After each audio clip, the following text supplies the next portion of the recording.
Seed, fingerlings, fry. That's what we're going to be talking about in this video. Continuing our series, our 5-part series on the 5 things that farmers need to succeed here in East Africa.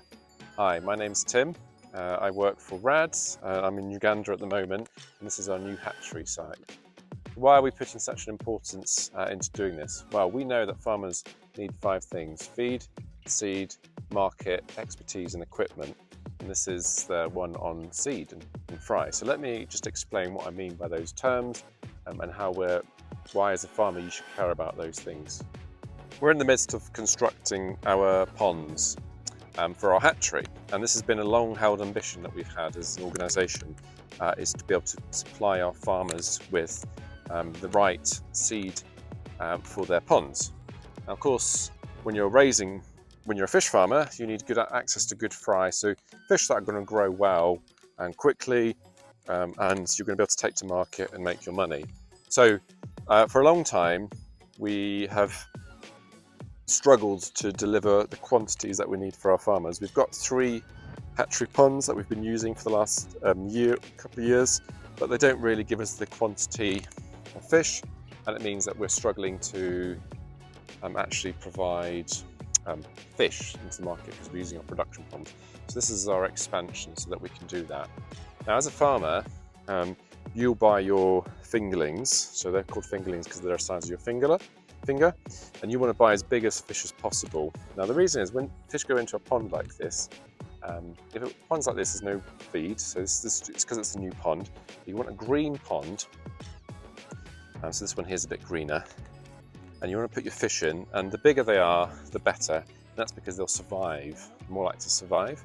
When they're little, they're feeding. It's hard for them to get up to the water column to feed, so if you're going to use powder or feed, hard for them to do that.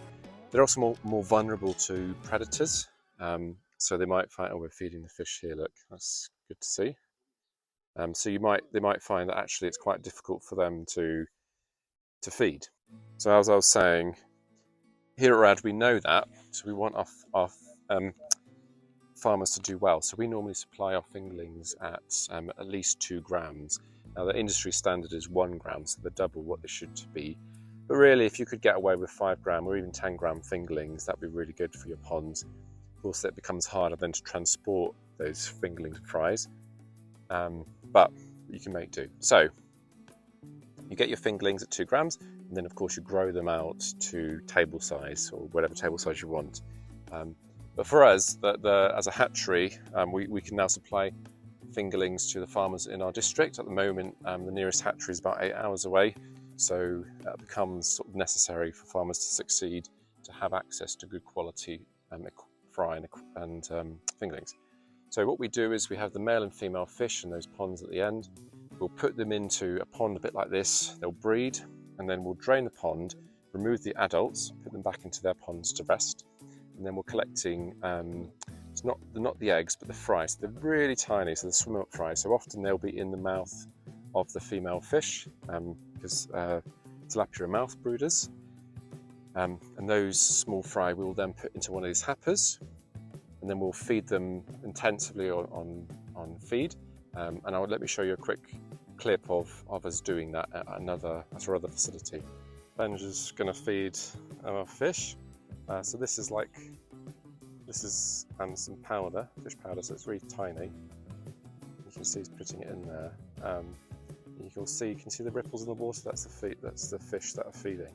Now this is actually sex-reversed feed, so been treated with a hormone. And what that means is the fish in here will be mostly male, and they grow much quicker. So when you're a farm, you're trying to produce male. So this hatchery part is really important to farmers. They need good access to seed. So part of that is making sure that they're basically all male. So that takes a lot of expertise to get the treatment right, so that when you have your feed, they turn mostly male and you don't get lots of females slipping in there. As soon as you have a mixed sex pond, then you have a lot of breeding that happens. So then you get males and females coming together, having lots of fry, and then instead of feeding the 1,000 fish that you stocked, maybe you're feeding 2,000 because you've got the little juveniles, and then your feed bill goes up. There's not enough space for the fish, they don't do as well. So having good access to the right sort of feed is important. And then you can see some more fingerlings that we've got in there. So yeah, we're feeding at the moment our fry from different areas. We actually have some mixed sex fry in here, so about 500 individuals. So we'll feed these ones as well. About 2 months' time, then we're ready for market. And then that's when you will get your fingerlings from your hatchery. It is around 2 grams, so they're about 2 months old, maybe actually close to 3 sometimes, because by the time you think about the time they've been eggs, they've hatched out, that's about a month, that process, 21 days. That's when you get your fingerlings, and then of course it's your job as a farmer to grow them to the best of your ability using feed. We've got the first video in this series was all about feed, so do watch that. But if you can start by fertilizing, then you're going to do well. So yeah, that's very simply how we help farmers with fingerlings and that type of thing. What I would say as well is the breed is quite important, so you want to avoid inbreeding. So in selecting your males and females, you're trying to just cross unrelated males and females. If you start crossing sisters with brothers and all that type of thing, you end up with inbreeding, and then that would really affect the growth rate of your fish. So one of the important things that Samuel over there, who's in the Arsenal top, he was at Manchester United top, he will do is he actually manages that breeding, so we're making sure that we're keeping strains separately. So that's part of these happers. So we've got males and females in here. We keep them separate from other fish so that we know that we're not doing any inbreeding and our farmers are getting the best quality that they can get.